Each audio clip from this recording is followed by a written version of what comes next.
100% చేస్తారేమో అనుకున్నాను. పక్కన సీఎం గారు ఉన్నారు కదా, 100% చేస్తారేమో అనుకున్నాను. కానీ చాలా ముందు జాగ్రత్తగా 5 to 10% అటు ఇటు అని చెప్పేస్తున్నారు అంటే అర్థమైపోయింది. అదేవిధంగా అధ్యక్ష, ఇంకొక విషయం కూడా, బడ్జెట్ ఎట్ ఏ గ్లాన్స్. బట్టి గారు నిన్న మీరు లేరు నేను మాట్లాడినప్పుడు, బడ్జెట్ ఎట్ ఏ గ్లాన్స్లో ఓపెన్ మార్కెట్ లోన్స్ మీరు 59,625 కోట్ల రూపాయలు పెట్టుకున్నారు ప్రావిజన్. ట్యాక్స్ రెవెన్యూలో అడిషనల్గా 20,000 కోట్ల రూపాయలు చూపిస్తున్నారు. 118,000 కోట్లకు గాను 138,000 కోట్లు చూపిస్తున్నారు. ఓపెన్ మార్కెట్ లోన్స్ దాదాపు 60,000 కోట్లు తీసుకున్న తర్వాత ట్యాక్స్ రెవెన్యూ 20,000 కోట్ల రూపాయలు పెంచి చూపించిన తర్వాత కూడా ఫిస్కల్ డిఫిసిట్ 53,000 కోట్లు వస్తున్నది. ఇది ఒక్కసారి మీ ఫైనాన్స్ అఫీషియల్స్ నుంచి మాట్లాడి, ఈ రకంగా మనము దాదాపుగా 80,000 కోట్లు రెండు కలిపి 80,000 కోట్ల రూపాయల అడిషనల్ రెవెన్యూ అందామా లోన్స్ అందామా తెచ్చుకున్న తర్వాత కూడా 53,000 కోట్ల డిఫిసిట్ కనిపిస్తున్నది. అంటే గత సంవత్సరం ప్రభుత్వం ప్రవేశపెట్టినప్పుడు 33,000 ఫిస్కల్ డిఫిసిట్ ఉంది, 33,000 కోట్ల రూపాయల ఫిస్కల్ డిఫిసిట్ ఉంది. ఇవన్నీ మీరు చేసిన తర్వాత కూడా 53,227 కోట్ల రూపాయల ఫిస్కల్ డిఫిసిట్ వస్తున్నది. దీనిపైన కొంచెం మీరు మాకు వివరంగా చెప్తే బాగుంటుంది అని చెప్పి ఈ సందర్భంగా తెలియజేస్తున్నా.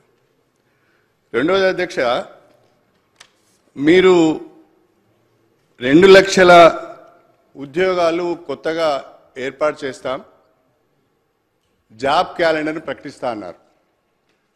మేము అడుగుతున్నది జాబ్ క్యాలెండర్ మాత్రమే. బయట నిరుద్యోగులు చూస్తున్నది కూడా జాబ్ క్యాలెండర్ కొరకే. 2 లక్షల ఉద్యోగాలను ఒక సంవత్సరంలో ఏ రకంగా భర్తీ చేయబోతున్నారు, ఎప్పుడు నోటిఫికేషన్స్ ఇవ్వబోతున్నారు, బ్రేకప్ ఏ రకంగా ఉంటున్నది అని బయట ఎదురు చూస్తున్నారు. కానీ చాలా కన్వీనియంట్గా మా ముఖ్యమంత్రి రేవంత్ రెడ్డి గారు, అదేవిధంగా బట్టి విక్రమార్క గారు, గత ప్రభుత్వము నోటిఫికేషన్లు ఇచ్చి ఎగ్జామినేషన్స్ కండక్ట్ చేసి రిజల్ట్స్ ఇచ్చి ఎలక్షన్ కోడ్ వల్ల నియామక పత్రాలు ఇవ్వక ఆగిపోవడం వలన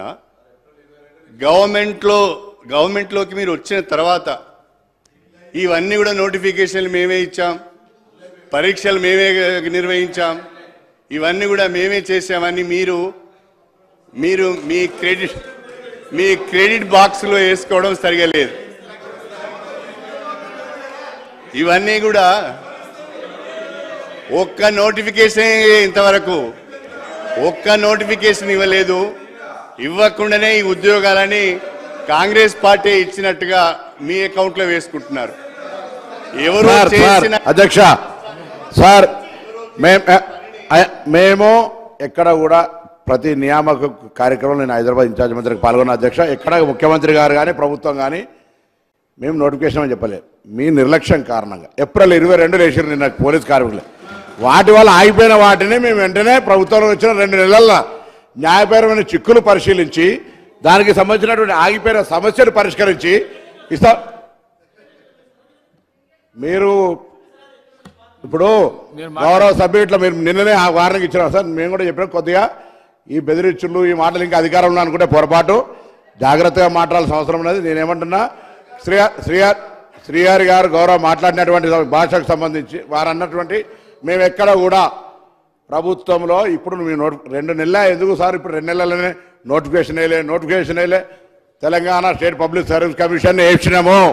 Telangana state public service commission నియమించింది ప్రభుత్వము.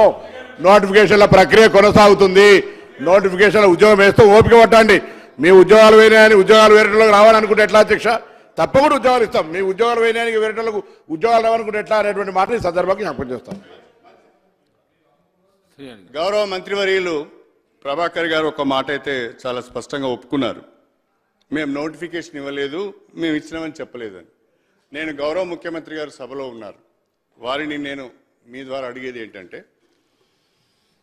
ఇవి కాకుండానే ఇప్పటి వరకు ఇచ్చిన ఉద్యోగ నియామకాలు కాకుండానే మీరు 2 లక్షల ఉద్యోగాలను భర్తీ చేయడానికి జాబ్ క్యాలెండర్ ఇవ్వాలని మాత్రమే కోరుతున్నా. అంతకు మిగిలిన నేనేమి మిమ్మల్ని విమర్శించడం లేదు, ఇంకో మాట మాట్లాడమే. దయచేసి మీ కొరకు ఎదురు చూస్తున్నారు బయట. 2 లక్షల ఉద్యోగాలకు జాబ్ క్యాలెండర్ ఇవ్వాల్సిందని కోరుతున్నా. ఏమైందా? ఏమైంది? నేనేం అనలేదు కదా శ్రీహరి గారు, నేను వారిని ఏం అనలేదా శ్రీహరి గారు,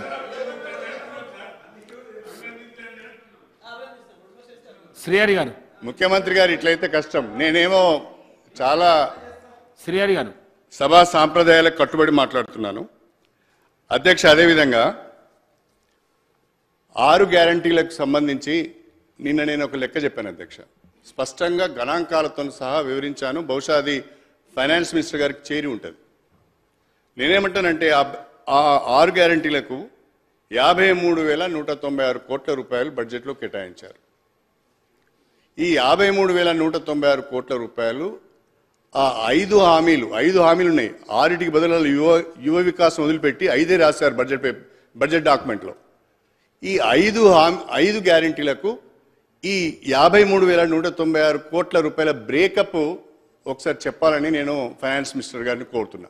ఏ హామీకి ఈ మొత్తం అమౌంట్లో ఎంత పెట్టారనేది ఒకసారి బ్రేకప్ చెప్పమని నేను కోరుతున్నా. అధ్యక్ష, సింపుల్గా నేను నిన్నే చెప్పాను, మళ్ళీ చెప్తున్నాను.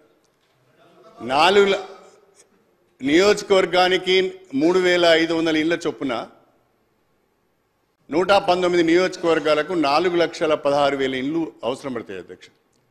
4,16,000 ఇండ్లకు ఇంటికి 5 లక్షల రూపాయల చొప్పున, లేదా ఎస్సీ ఎస్టీ అయితే అదనంగా ఇంకో 1 లక్ష రూపాయలు ఇస్తామన్నారు కాబట్టి అది కూడా కలుపుకుంటే దాదాపుగా 23,000 కోట్ల రూపాయల పైన అవుతున్నది అధ్యక్ష.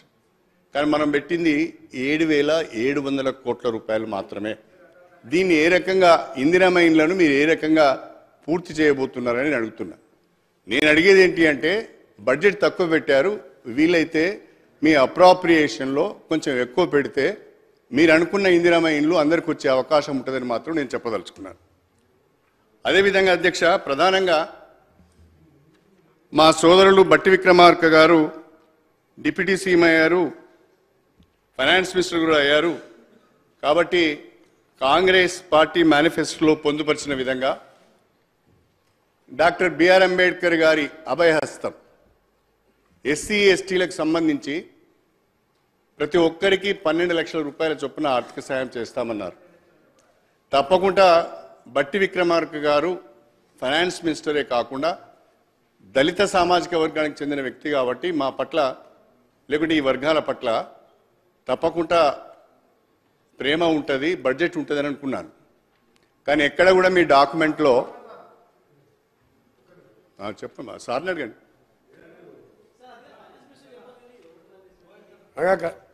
ఒకరు పెద్దలు గౌరవనీయులు శ్రీహరి గారు గతంలో టీఆర్ఎస్ పార్టీలో ఉండి వాళ్ళకి మేనిఫెస్టో పెట్టి పక్కకు పెట్టడం, మోసం చేయడం అలవాటు కాబట్టి మేము కూడా అట్లా చేస్తాం అనుకుంటున్నాం. మీరు ప్రతి దాన్ని అడుగులేదు అధ్యక్ష.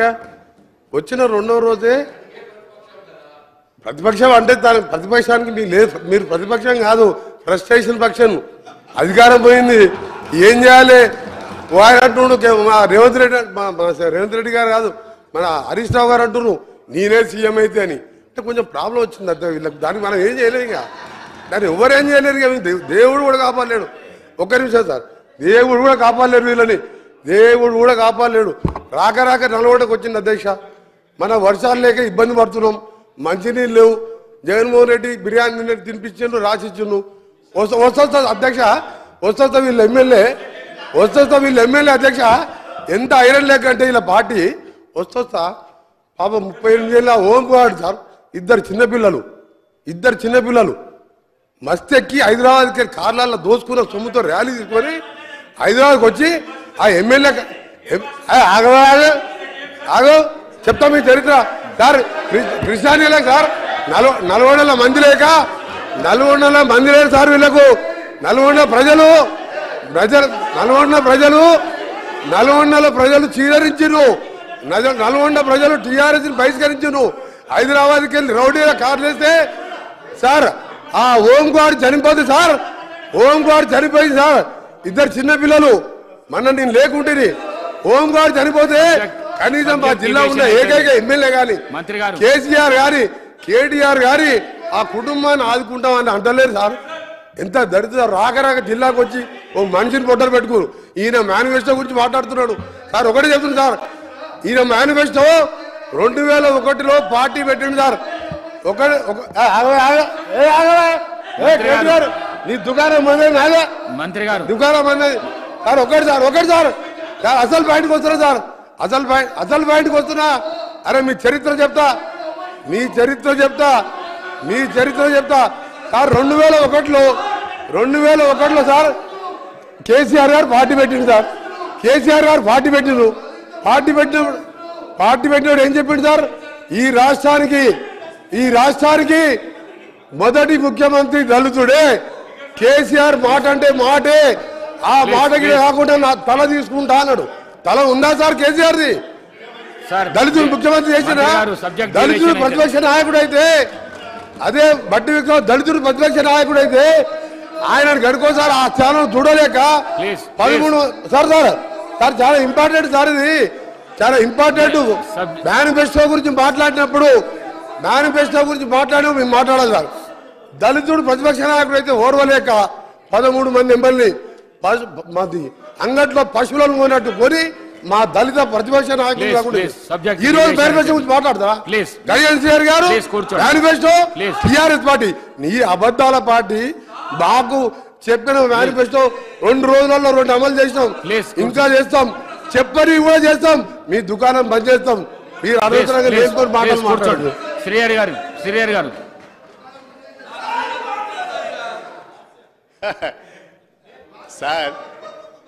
సార్ ఇప్పుడు మీకు అర్థమై ఉంటుంది సార్, మా ముఖ్యమంత్రి గారికి కూడా అర్థమై ఉంటుంది ఎవరు ఫ్రస్ట్రేషన్లో ఉన్నారు అనేది. ఎవరు ఫ్రస్ట్రేషన్లో ఉన్నారు సార్? శ్రీహరి గారు ప్లీజ్.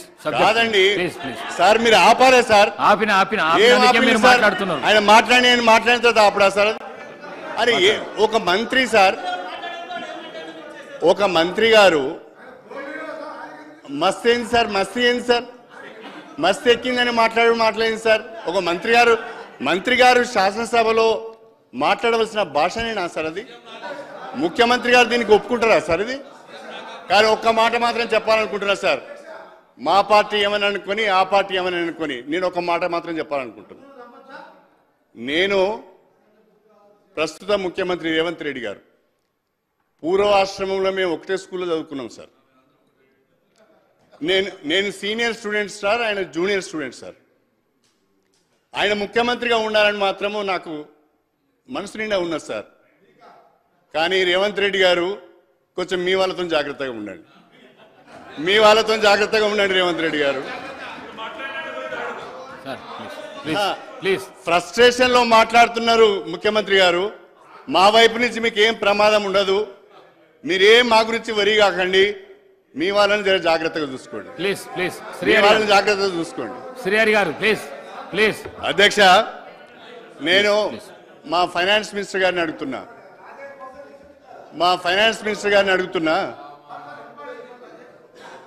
అధ్యక్ష, డాక్టర్ బిఆర్ అంబేద్కర్ అభయస్థం పేరిట ఎస్సీ ఎస్టీలకు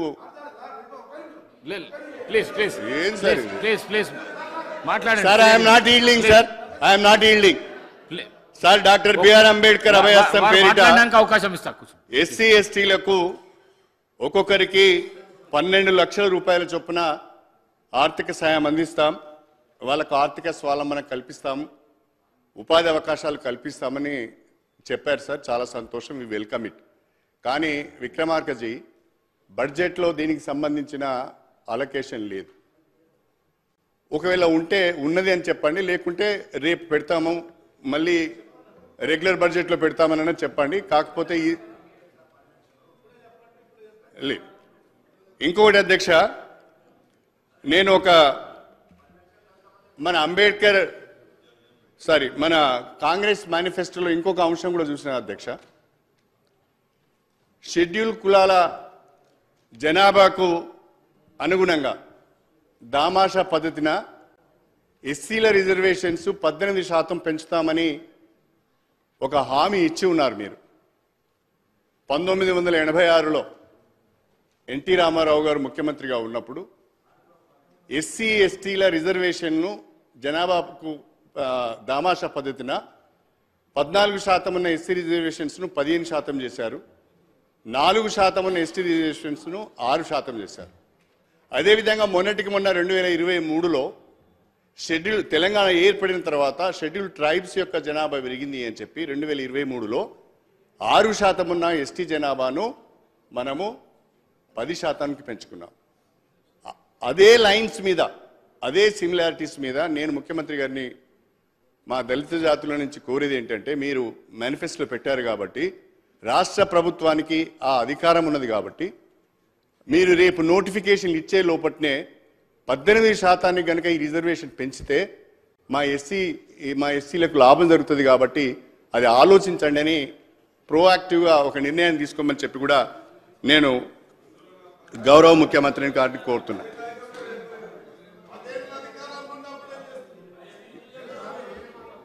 మేము చెప్పలే అప్పుడు, ఇది మేము చెప్పలేదు బ్రదర్, మీకు తెలియదేమో, మేము అప్పుడు చెప్పలేదు. అధ్యక్ష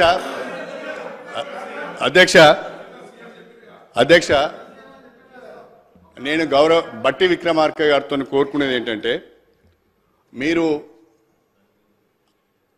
రియాలిటీస్కి దగ్గరగా బడ్జెట్ను కుదించుకున్నాం. 2022-23 బడ్జెట్, 2023-24 బడ్జెట్ను 2,24,000కే కుదించుకున్నాం. 2024-25కి సంబంధించిన బడ్జెట్ను 2,75,000 కోట్లకే కుదించుకున్నాం. మేము వాస్తవాలకు దగ్గరగానే మా బడ్జెట్ను రూపొందించుకున్నామని చెప్తున్నారు. కానీ నేను మీతో రిక్వెస్ట్ చేసేది ఏంటంటే, 2,75,000 కోట్ల రూపాయలు మీరిచ్చిన హామీలకు కానీ, మీరిచ్చిన గ్యారంటీలకు కానీ, అదేవిధంగా మనం చేయవలసిన క్యాపిటల్ ఎక్స్పెండిచర్ కానీ ఏమాత్రం కూడా సరిపోయే పరిస్థితి లేదు, ఏమూలో కూడా సరిపోయే పరిస్థితి లేదు. కాబట్టి దీనిపైన నేను నిన్న కూడా చెప్పాను, మళ్ళీ చెప్తున్నాను, ఇంకా రియలిస్టిక్గా వనరులను సమీక్షించుకోవడానికి ఉన్న అవకాశాలు ఏంటి, దుబారా తగ్గించుకోవడానికి ఉండే అవకాశాలు ఏంటి, అవన్నిటిని కూడా మీరు ఎక్సర్సైజ్ చేసి ఇంకా రియలిస్టిక్గా దీన్ని రూపొందించి మీ మాట నిలబెట్టుకుంటారని నేను ఆశిస్తున్నాను.